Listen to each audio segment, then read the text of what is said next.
I'm not surprised some people are completely put off eating soup. Serving soup is one of those dishes that can easily look drab, dull, and unappealing. But it doesn't need to be. You can make your soup dishes look just as amazing as they taste if you carefully consider your garnish. It can be something as simple as a sprinkle of freshly chopped, vibrant green parsley that can instantly up your presentation game. Or you can get a whole lot more elaborate and create a work of art. The aim of today's video is to equip you with a few different ideas you can use to take your soup plate from dull to delightful. Today I've chosen to demonstrate some of these ideas with a cauliflower soup. I've deliberately chosen it because even though it tastes delicious, it's a naturally plain and dull colour and looks very unexciting. With the ideas I'm going to show you, you'll be able to lift your soup presentation and make it appealing and exciting. I've also got a creamy pumpkin soup to showcase the ideas with a different soup colour. We're not making these soups today, we're just talking about the presentation. But as always, you can find the full recipes on my website at easypeasy.co. There's a link in the description below. So the question is, what can we use to garnish a soup and add the visual appeal we're looking for? Chopped or small bundles of fresh green herbs? Seeds like these black and toasted white sesame seeds are a great option. Toasted nuts and fresh cheese like blue cheese or feta add flavour and visual appeal. Whole pieces of the main ingredient in the soup, maybe roasted for a bit of extra colour, is another option. Croutons, either large or small, add a lovely crunchy texture. Fresh cream can also add colour and richness. There are so many different ways you can enhance the appearance of your delicious soup. Let's start by preparing some of these garnishes. Making croutons is super easy, and what's even better is that you can make them using bread that's getting past its best for eating fresh state. You can either chop the bread into little squares or chunky pieces, whatever you prefer. Heat a frying pan with a little oil and butter for flavour. Bring it to a medium heat as you don't want to burn the bread. When the butter is completely melted and bubbling, add in the bread and toss it around to coat it in the butter and oil. Toast it until it's golden and crunchy. And don't forget to season it with some salt and pepper too.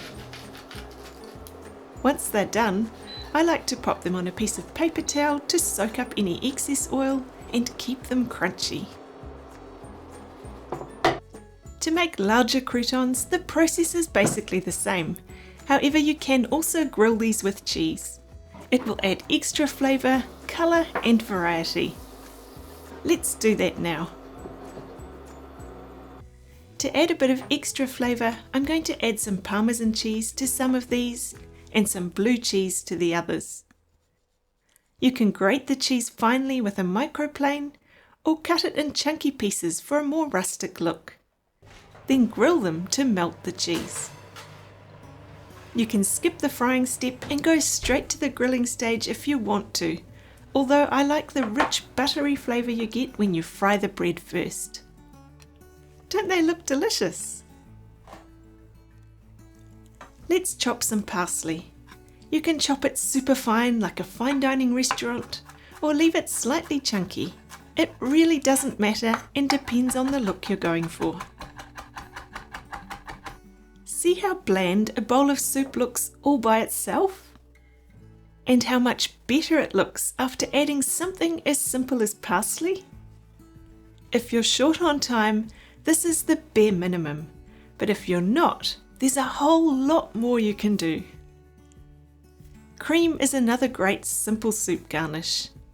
Have you ever feathered cream before? All you need is some lightly whipped cream.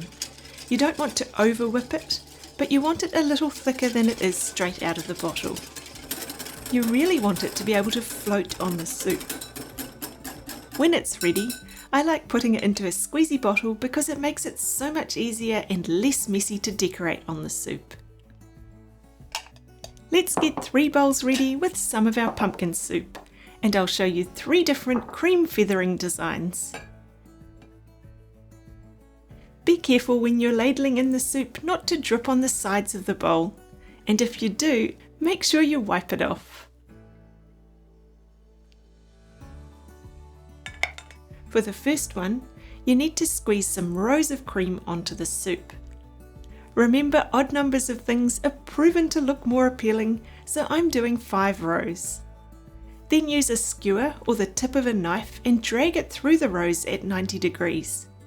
Then go back again in the opposite direction. Try to keep the lines as evenly spaced as possible. What do you think of that? It's so easy but so effective, isn't it? The next design is basically the same, but with dots instead of rows. This technique also works well off to the side of a larger, more elaborate garnish. I've got 9 dots, and I'm pulling the skewer through in the opposite direction on the middle line.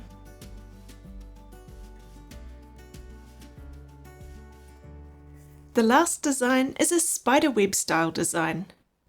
Squeeze a spiral design of cream onto the soup. Then using the tip of the skewer, drag it from each corner into the centre. For added effect, drag the skewer from the centre to the outside edge in between each of those lines, like I'm doing here. If you want a more rustic look, you can also drop the cream on with a spoon at random. Another way to up your soup presentation game is to think about the bowl you're using to serve it in. Our bland looking cauliflower soup looks terrible in a white bowl, but in a black bowl it looks completely different. The black bowl creates a contrast and there's a depth to it, isn't there? You can also serve soup in smaller portions for a degustation dinner or a small entree. Here's a little cup and saucer. I'll show you how we can turn this into a delightful little serving. I'm going to add a little cream using a half-feathered spiderweb design. See how you can use the feathering techniques to come up with your own design that suits your dish. Then I'll add some crunch to the soup by using the small croutons we made. A few fresh globe basil leaves add the colour we need, and it also gives a fresh flavour. Lastly, I'm going to add a sprinkle of black sesame seeds. Hasn't that finished it off nicely? In contrast to the white serving bowl we've just used, let's see what this looks like served in a black bowl. Everything is basically the same as far as the food colours go, but the end result will look quite different.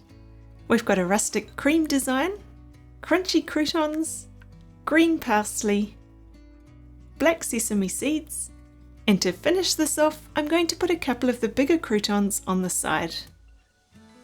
This is a great illustration of how our serving plates can affect the overall presentation of our food. You can also use clear shot glasses to serve a small soup portion.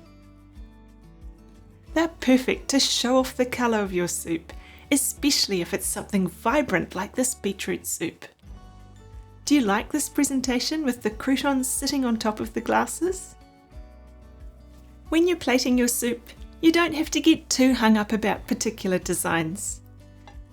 Here's something thrown together to show you what I mean. A simple squiggle of a contrasting sauce, a sprinkle of a crunchy component, a vibrant green garnish, and finished with some seeds. That wasn't hard to achieve, was it? Another garnishing option is to use a whole piece of the main soup ingredient. Let's plate up a bowl of our cauliflower soup and see how it looks. I'm using a black bowl to create contrast with the lighter coloured soup. We also can't use cream to add visual appeal, so another option here is to use some balsamic reduction. It's a beautiful dark colour and adds a complementary flavour. This is a random spiral type design. Then I'll add some whole pieces of roasted cauliflower on top to add a little height. The soup isn't too runny, so they should sit quite well without sinking. Look at how the charring on the cauliflower complements the balsamic reduction. I'll also add some crumbled blue cheese because I love the flavour addition, and some fresh thyme leaves scattered around to complete this dish. What do you think?